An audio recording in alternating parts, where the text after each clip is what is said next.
कल हमने जो पढ़ा था, एक तो किशनगढ़ चित्र शैली पढ़ा है ना, एक किशनगढ़ चित्र शैली, एक आमेर शैली और एक जयपुर, 3 पढ़ी थी।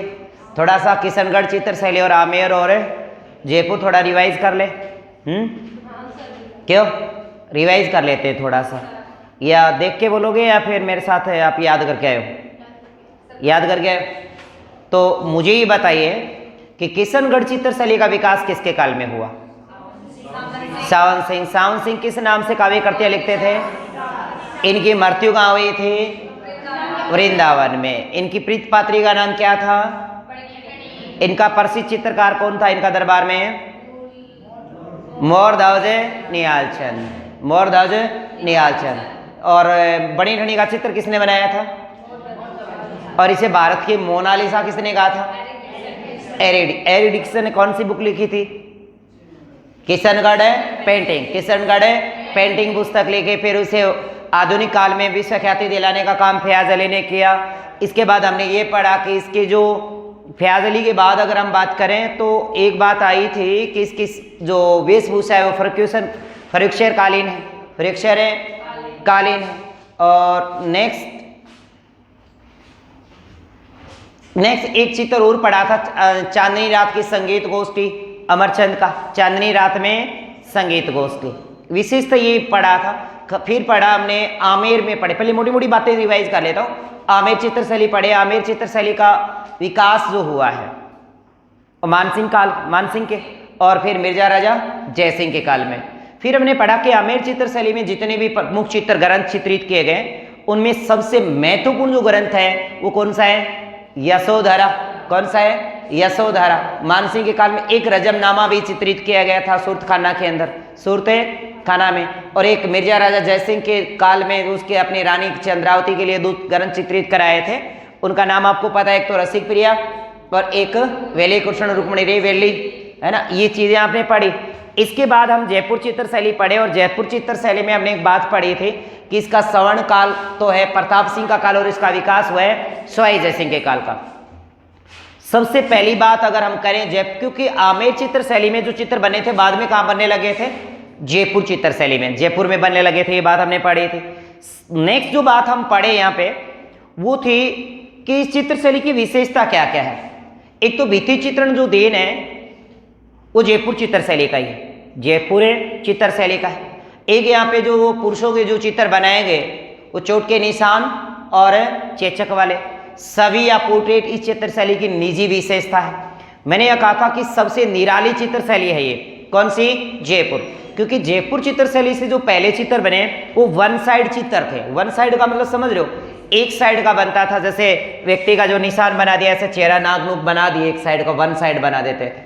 जबकि जयपुर चित्र शैली ऐसी रही जिसके सामने के चित्र बने, और आदम कद को ही पोर्ट्रेट या फिर सभी कहा जाता है। फिर हमने एक बात ये भी पढ़ी कि सभी का जो काम शुरुआत करने का काम किया था वो सवाई जयसिंह ने किया था। सवाई जयसिंह ने चंद्रमहल के अंदर कुछ ग्रंथ चित्रित करवाए थे, छवि के अंतर्गत कुछ चित्रित वहाँ पे चित्र बनवाए थे और निकाल के। परंतु राजा का जो चित्र बना था ईश्वरी सिंह का जो बनाया था साहिब राम ने बनवाया था, साहिब राम। और एक उनके काबिल में और था लालचंद नाम से, उसने हाथियों की लड़ाई के खास करके चित्रण बनाए थे। ये बात भी हमने पढ़ी थी। और एक इनकी आला गीला अराइस, आला गीला या अराइस जो इटली से, जिसकी उत्पत्ति इटली में अकबर इसको लेके आया था, भारत में अकबर लेके आया था। आला गीला क्या है? गीली दीवार के प्लास्टर के ऊपर जो चित्रण किया जाता है आला गीला कहलाता है। तो ये चीजें हम पढ़े थे। ये ईश्वरी सिंह का चित्र है। और एक बात ये भी पढ़ी हमने कि जयपुर चित्र शैली, जयपुर चित्र शैली राजस्थान के मुगल शैली से सर्वाधिक प्रभावित चित्र शैली। अगर मुगल शैली की बात आती है, सर्वाधिक प्रभावित आती है, तो जयपुर करना है। जयपुर अगर ऑप्शन में ना हो तो क्या करोगे? बीकानेर करोगे। ये बात भी हमने पढ़ी थी। और एक बात थी कि प्राकृतिक रंगों का प्रयोग हुआ। फिर यहाँ पे रंगों की बात तो 3 आती है।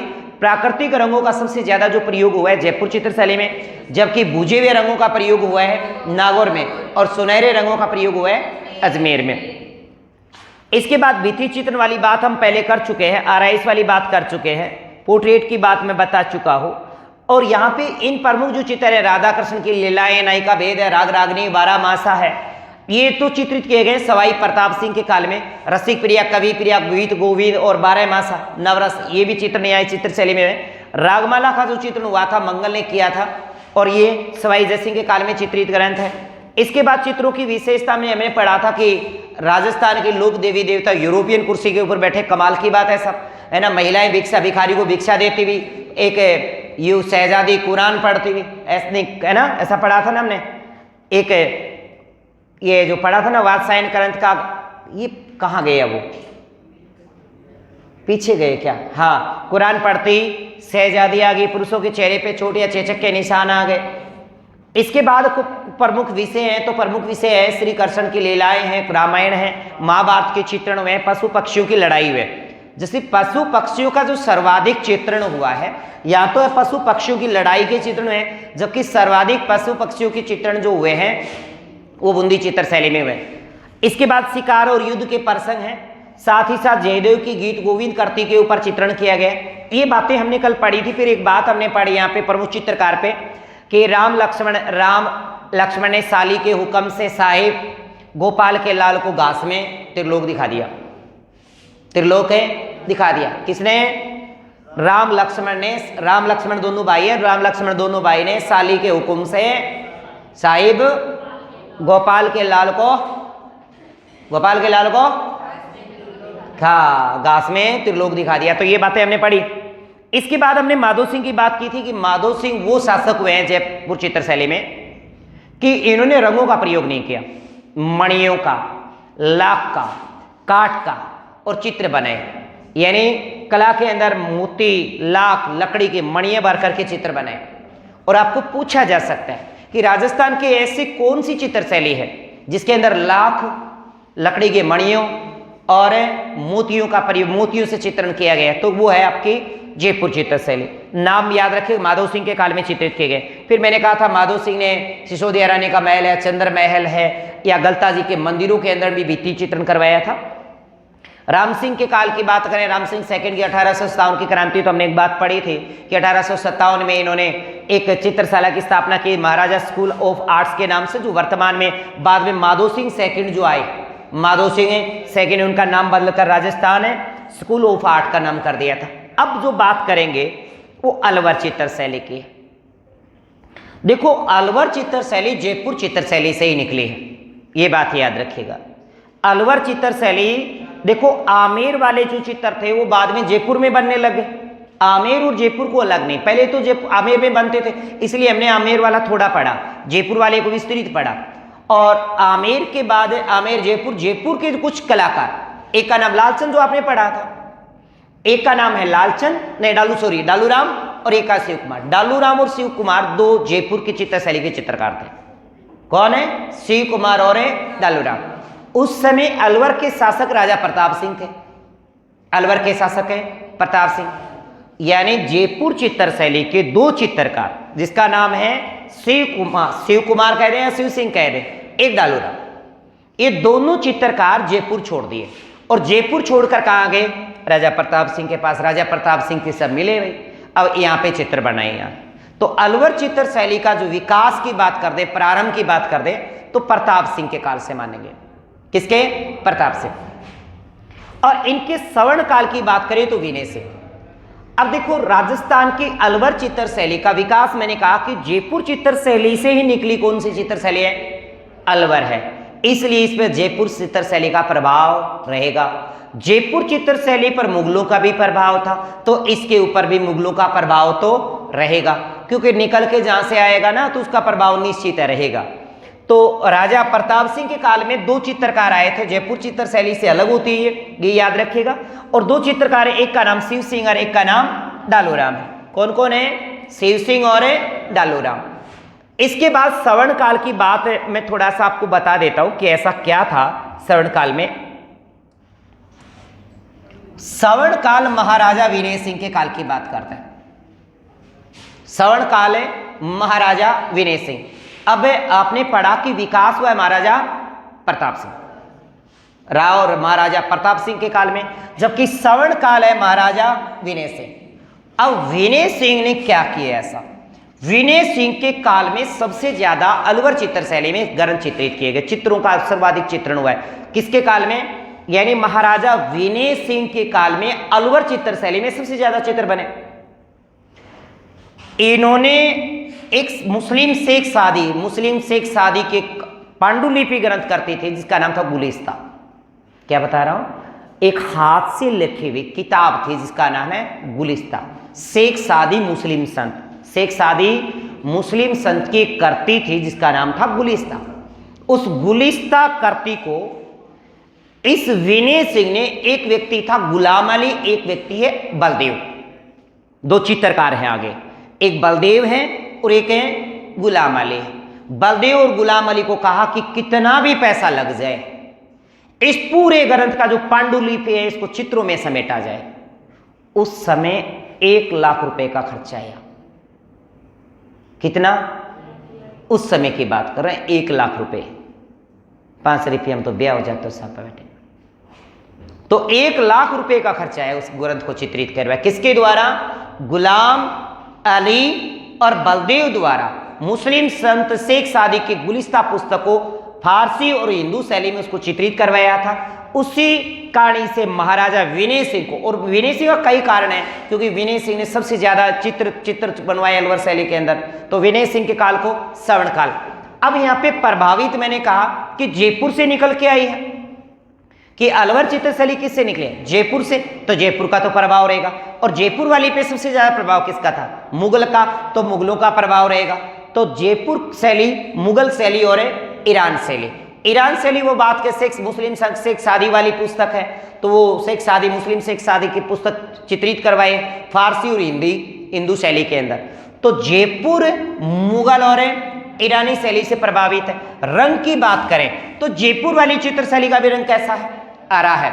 इसके अंदर 2 रंग और, एक तो नीला और एक है सुनहरा। यानी अलवर चित्र शैली का विकास, अरे ध्यान दो भाई, सुना करो, मैं बाद में पूछूंगा सारी बातें क्योंकि 30 मिनट में समझा रहा हूं और 30 मिनट में आपसे पूछूंगा,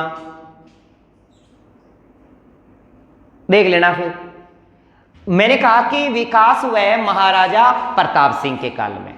उस समय 2 चित्रकार जयपुर चित्र शैली छोड़ करके अलवर आ जाते हैं, इसके शरण में आते हैं। एक का नाम शिव सिंह, एक का नाम है डालूराम। ये बात पड़ी।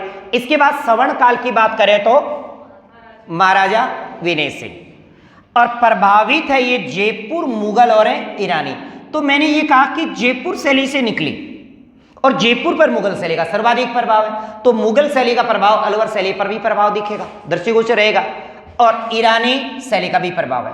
रंग की बात करें तो जयपुर वाली का क्या है? हरा है, जबकि नीला और सुनहरा रंग का 2 रंग का प्रयोग किया। इस चित्र शैली की जो विशेषता की बात करें, विशेषता में एक है बेसलो चित्रण। बेसलो चित्रण का मतलब होता है कागज पर कागज चिपकाकर, कागज पर कागज चिपकाकर जो चित्रकारी की जाती है उसको कहते हैं बेसलो। एक होता है बॉर्डर चित्रकारी। बॉर्डर चित्रकारी मतलब चित्र बनेगा, ये जैसे चारों ओर का ये जैसे बोर्ड है, इसके यहाँ पे किनारों पे क्या कर दिया जाए? चित्र बना दिया जाए, बेल बूटे कर दिए जाए। कई बार देखो आप अपनी कॉपी का पहला पेज देखिएगा, सब बेले बैठे होते हैं तो उसके ऊपर डिजाइन बना लेते हैं। अगर कईयों की कॉपी नहीं तो हाथ पे ही सही है ना, बेल बेटू शुरू हो जाते हैं यहाँ पे। तो यहाँ पे इस चित्र शैली की जो निजी विशेषता है वह है बेसलो चित्रण। बेसलो चित्रण का मतलब है कागज पर कागज चिपकाकर चित्रण करना। एक है बॉर्डर चित्रकारी। बॉर्डर चित्रकारी का मतलब होता है यानी जो चित्र बने उनके किनारों के ऊपर बेल बूटों का जो चित्रण किया जाता है वो इसी चित्र शैली में किया गया। और इस चित्र शैली की एक निजी विशेषता और भी है गणिकाओं का। गणिकाएं आप जानते हो, गणिकाएं वेश्या होती हैं। वेश्याओं के या गणिकाओं के चित्रण और फिर साथ ही साथ सफेद बादलों के चित्रण। हाथी दांत पर चित्रण इस चित्र शैली की निजी विशेषता है और किसी चित्र शैली में हाथी दांत पर चित्रण नहीं हुआ। देखिएगा ये बातें पेपर में आने वाली बातें हैं सारी के सारी। मैंने कहा विशेषता में एक बात कही बेसलो चित्रण। बेसलो चित्रण का मतलब होता है कागज, किस चित्र शैली में बेसलो चित्रण हुआ, बेसलो के आधार पर चित्रण हुआ है, तो आप कहोगे कागज पर कागज चिपकाकर हुआ है अलवर। अहियाँ याद न रहने तो वर्जी है ना, वर अलवर, वर है ना पहले के जगो कागज, फिर बैठे से कागज चिपक के आवेगो, क्या होगो? कागज चिपक के। याद रहे जगो कागज भेजगो वर्षा और आऊं तो वापिस वर्कन से फिर वधुकन से फिर वर्कन आ जाओ, याद रहे जो। तो कागज पर है, कागज चिपका कर। एक बूढ़ चित्रकारी बेल बेटों की नक्काशी होती है किनारों पे। एक होता है गणिकाओं की चित्रण और सफेद बादलों के चित्रण, गणिकाओं के चित्रण, सफेद बादलों के चित्रण और हाथी दांत का चित्रण।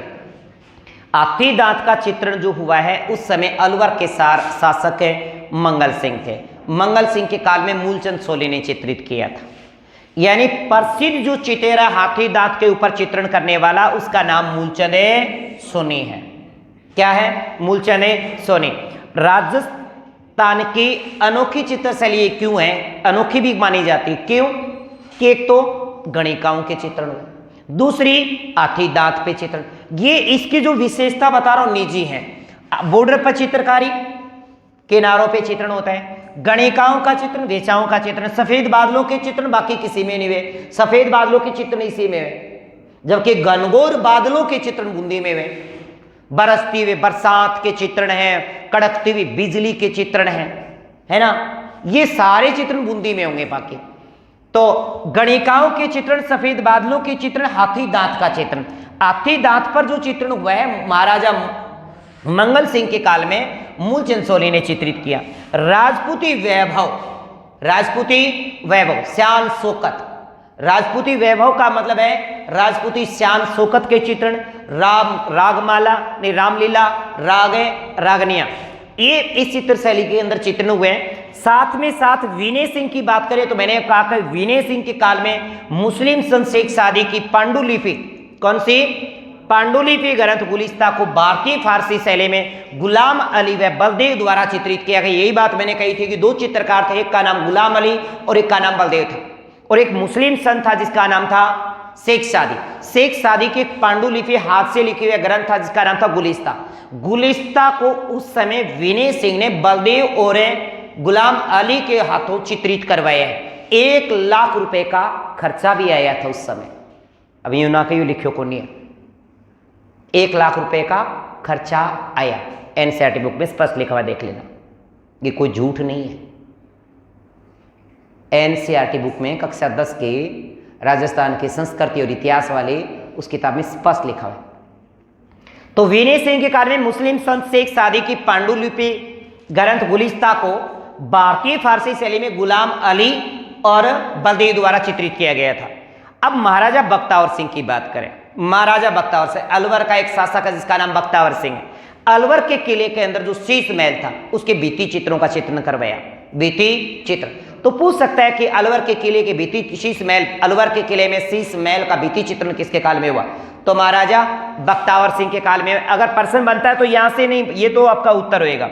अगर इतिहास से प्रश्न बनेगा तो ये पूछ सकता है कि अलवर के किले के शीश महल के भित्ति चित्रण किस कालीन है, किस शासक के काल में हुए? तो बख्तावर सिंह। इसके बाद महाराजा शिवदान सिंह, महाराजा शिवदान सिंह ने नफीरी वाद्य है, नफीरी वादन का चित्रण हुआ था। नफीरी वादन होता है, नफीरी वाद्य है, उसका चित्रण किया गया। प्रमुख चित्रकारों की बात करें तो प्रमुख चित्रकार हैं जग में काशी, जग में काशी के मूल रखवाले, जग में काशी के मूल रखवाले राम और शिव भी है ना, राम और शिव भी, यानी जग में काशी के मूल रखवाले राम शिव भी हैं। जमुना गुलामी को बक्से में डाल, क्योंकि उदय के साली ने नद पर बल लगा दिया। खुद ठोक्यो कुट्टे था न बताओ, डरने की बात को नहीं है कह उठे तो काशी को रुखवाड़ो कौन है? राम और शिव है। जमुना गुलामी ने डाल बक्से में, है ना, क्या डाले? बक्से में, क्योंकि उदय की साड़ी ने नंद पर बल लगा दिया।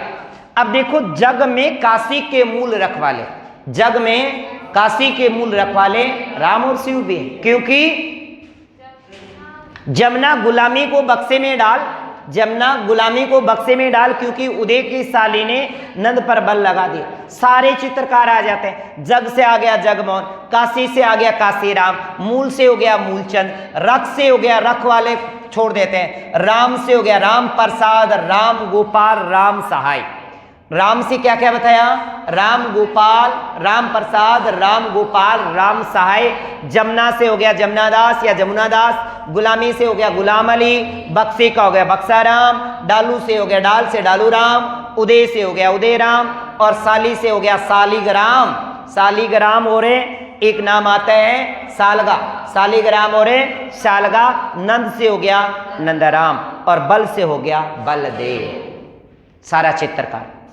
लास्ट में था एक बात कही ही मैं कि जितना भी आपा चित्रकार पढ़ागा टेंशन लेने के नहीं है।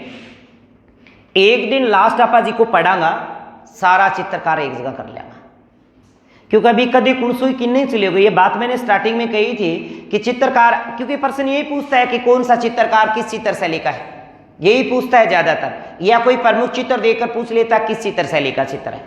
तो जग में काशी के मूल रखवाले राम और शिव भी हैं, राम और शिव भी हैं। जमुना गुलामी को बक्से में डाल, क्योंकि उदय की साली ने नंद पर बल लगा दिया, नंद पर बल लगा दिया। ये थी आपकी अलवर चित्र शैली। अब देखो शेखावाटी चित्र शैली बहुत निराली है। आपको हमने एक बात बताई कि भित्ति चित्रण के लिए जो प्रसिद्ध है, भित्ति चित्रण जो परंपरा देन रही वो जयपुर की। किस चित्र शैली की? भित्ति चित्रण की चित्र शैली की देन है तो आप कहोगे जयपुर के। पर हवेलियों का भित्ति चित्रण, लोक जीवन पर भित्ति चित्रण, ये आपकी शेखावाटी चित्र शैली। और ये जयपुर के भित्ति चित्रण से ही प्रभावित है। जयपुर वालों ने भित्ति चित्र जैसे ही बनाने शुरू किए, अपने राजस्थान शेखावाटी वाले तो वैसे ही आदमी तेज होते हैं, देखा है तो थाने बताओ आपको इसको कुछ बना दिया है ना, चले गए हो गए भाई उधर उस टाइम। तो शेखावाटी चित्र शैली प्रभाव जयपुर के भित्ति चित्रण का रहा, जबकि आपको पता है भित्ति चित्रण परंपरा जयपुर चित्र शैली की देन है। जबकि इस चित्र शैली में विशेष है कि जो हवेलियों का जो चित्रण हुआ है, राजस्थान में हवेलियों का चित्रण हुआ, लोक जीवन की झांकी पर जो चित्रण हुआ वो शेखावाटी चित्र शैली का बड़ा प्रसिद्ध है। तो भित्ति चित्रण में लोक जीवन की झांकी के सर्वाधिक चित्रण हुए हैं। लोक जीवन समझ रहे हो ना, सामान्य लोक जीवन जैसे आप जानते हो। शेखावाटी के हवेलियों में भित्ति चित्रण के लिए प्रसिद्ध है, ये बात भी मैंने अभी बोल ली है। नेक्स्ट है, इसलिए शेखावाटी की जो हवेलियां हैं, शेखावाटी के भित्ति चित्र को ओपन एयर आर्ट गैलरी बोला जाता है। क्या बोलते हैं? Open air art gallery. भित्ति चित्रण यानी हवेलियों के भित्ति चित्रण के लिए अपनी शेखावाटी प्रसिद्ध है, इसीलिए शेखावाटी को ओपन एयर आर्ट गैलरी भी कहा जाता है। इसके बाद अगर हम बात करें भित्ति चित्रण के रंग की, तो भित्ति चित्रण में 3 रंगों का प्रयोग किया। एक तो कत्थई रंग होता है, कत्थे प्रकार का, एक नीला और एक गुलाबी, 3 रंगों का प्रयोग हुआ है। कत्थई रंग, गुलाबी रंग और एक नीला रंग। यानी इन्होंने शेखावाटी की भित्ति चित्रण, भित्ति समझ रहे हो दीवारों का चित्रण होता है ना, हवेली जानते हो, हवेलियों में तो है कत्थई, कत्थे जैसा रंग। कत्थे का रंग नहीं देखा? चलो आज पान खा के देख लेना, कत्थे का रंग पता चल जाएगा। हाँ, तो भित्ति चित्रण का जो प्रमुख रंग रहा है कत्थई रंग, नीला और गुलाबी। अब हवेलियों की जो पेंटिंग है, यानी यहाँ की हवेलियां बड़ी प्रसिद्ध हैं भित्ति चित्रण के लिए, इसीलिए हवेलियों की फ्रेस्को पेंटिंग की भी प्रसिद्ध है। फ्रेस्को मतलब एक अलग प्रकार की डिजाइन है। शेखावाटी के भित्ति चित्रों के चित्रकार, मैंने आपको एक बात बताई थी, याद करिए बीकानेर चित्र शैली में मैंने कहा था बीकानेर चित्र शैली के जो चित्रकार थे अपना नाम लिखते थे, तारीख भी लिखते थे, याद है? बीकानेर चित्र शैली के अब चित्रकार अपना नाम और तिथि लिखते थे। मैंने वहां पे जोर जोर से आपको आवाज लगा लगा के कान आपके शायद सुनने कर दिए थे। मैंने कहा था ऐसा अपनी शेखावाटी चित्र शैली में भी है, ऐसी राजस्थान की एक निराली चित्र शैली अपनी शेखावाटी भी है। तो शेखावाटी के भित्ति चित्रों में चित्रकारों के नाम और तिथि अंकित मिलती है। ऐसी विशेषता लेने वाली 2 चित्र शैलियां, एक तो अपनी बीकानेर चित्र शैली और एक अपनी शेखावाटी चित्र शैली। साधु संतों के जबकि साधु संतों का चित्रण हुआ है, जबकि हमने ये भी पढ़ा था जोधपुर चित्र शैली में, याद हो तो, कि जोधपुर चित्र शैली में नाथों की पारंपरिक जीवन शैली का चित्रण भी जोधपुर चित्र शैली में मिलता है। यहाँ संत साधु और संतों का चित्रण साधु और संतों का है, साधु संतों का चित्रण है, साधु और संत है, उनके लोक जीवन का जीवन शैली के चित्रण नहीं है। साधु संतों का चित्रण है, लोक कथाओं का चित्रण है, लोक कथाओं का चित्रण है। मल्लयुद्ध, मल्लयुद्ध जानते ही आप है, मल्लयुद्ध, कुश्ती, दही मथन, दही मथन समझ रहे हो है ना, दही मंथन। पर आजकल तो दही मथन मशीन करती है, सब लगाया हुआ बाहर है, या ऐसा ही होता है। और पहले आपको पता है दूध मंथन होते थे तो वो जेरनी, वो रस्सी होती थी, जेरनी रस्सी से करते थे, है ना। जैसे काम लगा दिया करता था बेटा का मैं इतना काम करे हूं तो अब बेटा जाके आपने थोड़ी दो जगर का मार ली, उतना ही था भाई, है। पर टाबर के सागा सागा लूणों की खाया जाता, चोटियों को भी बोलिया करता चल। तो मल्लयुद्ध और कुश्ती और दही के चित्रण। और एक बात, विचित्र पशु पक्षियों की चित्रण, विचित्र पशु पक्षियों की चित्रण, ऐसे पक्षियों चित्रण जो थे ही नहीं, ऐसे ऐसे पशु पक्षी बना दिए विचित्र जो उस समय नहीं थे शेखावाटी में। और जबकि मैंने कहा पशु पक्षियों के सर्वाधिक चित्रण बूंदी में है, मैंने क्या कहा, पशु पक्षियों के सर्वाधिक चित्रण तो है बूंदी चित्र शैली में, जबकि विचित्र पशु पक्षियों के चित्रण जो है निराले वो है शेखावाटी में। भित्ति चित्रण की जो परंपरा देन है वो जयपुर चित्र शैली की, जबकि हवेलियों के भित्ति चित्रण, लोक जीवन पर भित्ति चित्रण के लिए प्रसिद्ध अपनी शेखावाटी। और शेखावाटी के चित्रकार क्या करते हैं, चित्रों के अपने ऊपर तिथि, नाम, तिथि भी अंकित करते हैं। ऐसा बीकानेर चित्र शैली वाले भी करें। अब एक है फ्रांस के एक थे नदीन ला प्रिंस। फ्रांस के एक व्यक्ति है नदीन ला प्रिंस, फ्रांस के एक प्रिंस जिसका नाम नदीन ला है। क्या है, नदीन ला। फ्रांस के प्रिंस नदीन ला अपने शेखावाटी की फतेहपुर सीकर की हवेली को संरक्षण हेतु कार्य किया है उसने। लो आपने तो बार लाई चोखा, अब पर लिए हवेली हम दूसरा बचाने की कोशिश कर रहे हैं। आपने तो एक नीत और है था, बताओ, कई तो जो सार्वजनिक चीजें होती है उसको गंदा कर देते हैं। रेलवे स्टेशनों का हाल देखिए, नहीं करते, बस स्टैंड का हाल देखिए, जगह जगह देखिए आप सार्वजनिक चीजों को क्षति पहुंचा देते हैं। जबकि ये जो फ्रांस के नदीन ला प्रिंस आए थे, इन्होंने फतेहपुर सीकर की जो हवेली है उन हवेलियों के भित्ति चित्र का संरक्षण का कार्य किया है। इसके बाद एक शेखावाटी की बात करते हैं, उदयपुर वाटी झुंझुनू में, उदयपुर वाटी झुंझुनू सकराई माता मंदिर भी है वहां पे। तो जोगीदास की क्षत्रि है, जोगीदास की क्षत्रि, उदयपुर वाटी झुंझुनू में जोगीदास की क्षत्रि है जो भित्ति चित्रण के लिए प्रसिद्ध है, जो भित्ति चित्रण के लिए प्रसिद्ध है। और इसको भित्ति चित्र जो किया था वो देवा ने किया था। किसने, देवा ने। किसने, देवा ने चित्रित किया। अब आपकी छोटी सी उनियारा, कौन सी, उनियारा। इसके बाद आपकी रुडार शाखा हो जाएगी पूरी। उनियारा शैली, उनियारा उपशैली आपको पता है, हमने जो पढ़ा रुडार शाखा में क्या क्या पढ़ा। रुडार में जयपुर पढ़ा, जयपुर, आमेर, जयपुर, अलवर, शेखावाटी और उनियारा।